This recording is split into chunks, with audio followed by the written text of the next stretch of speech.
এই গাছ দেখে আমাদের গাছে টেঙ্গা গাছ দিয়ে আজকে বানাবো টক চচ্চড়া। আপনারা আমার ভিডিওর মধ্যে থাকুন আর আমি কি করে টক চচ্চড়া বানাই তা দেখুন এর রেসিপি।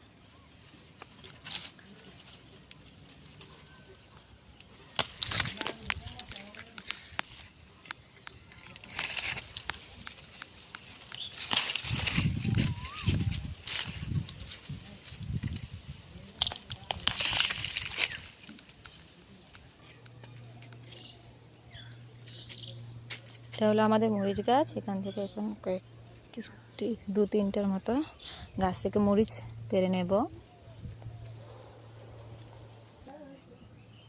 দেখেন আমাদের ড্যাঙ্গা গাছের ড্যাঙ্গাটি একটু বড়ো হয়ে গেছে, তাই এটা দিয়ে চচ্চড়া করবো, মানে ড্যাঙ্গার টক। দেখুন হলো কাঁচা লঙ্কা আমাদের গাছের। हाय गाइस, तो मैं अभी जंगल में हूँ। ये देखो जंगल। এখন আমরা जंगल में मैं नहीं हूँ, घर में जंगल आ गया। ডুগা চচ্চড়ার জন্য ভালো করে ডুগাগুলিকে আগে ছাপ করে নেব। এই পাতাগুলি ডুগাগুলি থেকে আলাদা করে নেব এবং ভালো করে পরিষ্কার করে নেব। দেখতে পাচ্ছেন এরকম করে ভালো করে এটিকে পরিষ্কার করে নেব।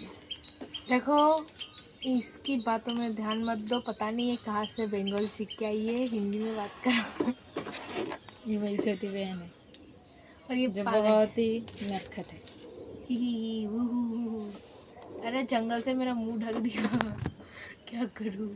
দেখে ভালো করে পরিষ্কার করে নিয়েছি এগুলো এখান থেকে পাতাগুলো দেখে, এবং পাতাগুলির মধ্যে এখানে দেখা যাচ্ছে যে ড্যাঙ্গার বিচি এসে পড়েছে। তো এটা আবার আমরা লাগিয়ে দেব। দেখতে পাচ্ছেন এই কালো ছোট ছোটটি আছে না, এটি ড্যাঙ্গার বিচি। এটি দিয়ে আবার আমরা ড্যাঙ্গার চাষ করব। আর এখন এটিকে ভালো করে কেটে নেব টুকরো টুকরো করে। আপনারা দেখতে পাচ্ছেন আমি এগুলিকে এরকম করে কেটে নেব, ছুলবো না।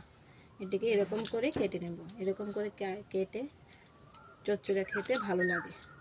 দেখতে পাচ্ছেন আমি এরকম করে কেটে নিয়েছি।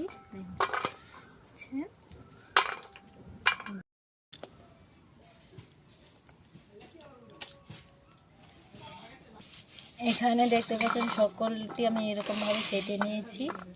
এখন এগুলিকে নিয়ে ভালো করে ধুয়ে নিয়ে আসবো। নিয়ে এসেছি, এখন এটিকে ভালো করে ধুয়ে নেব। ভালো করে डेंगा ধুয়ে নেব ড্যাঙ্গাগুলিকে। দেখতে পাচ্ছেন এটিকে আমি আরও 2-3 বার এরকম করে ধোবো ভালো করে।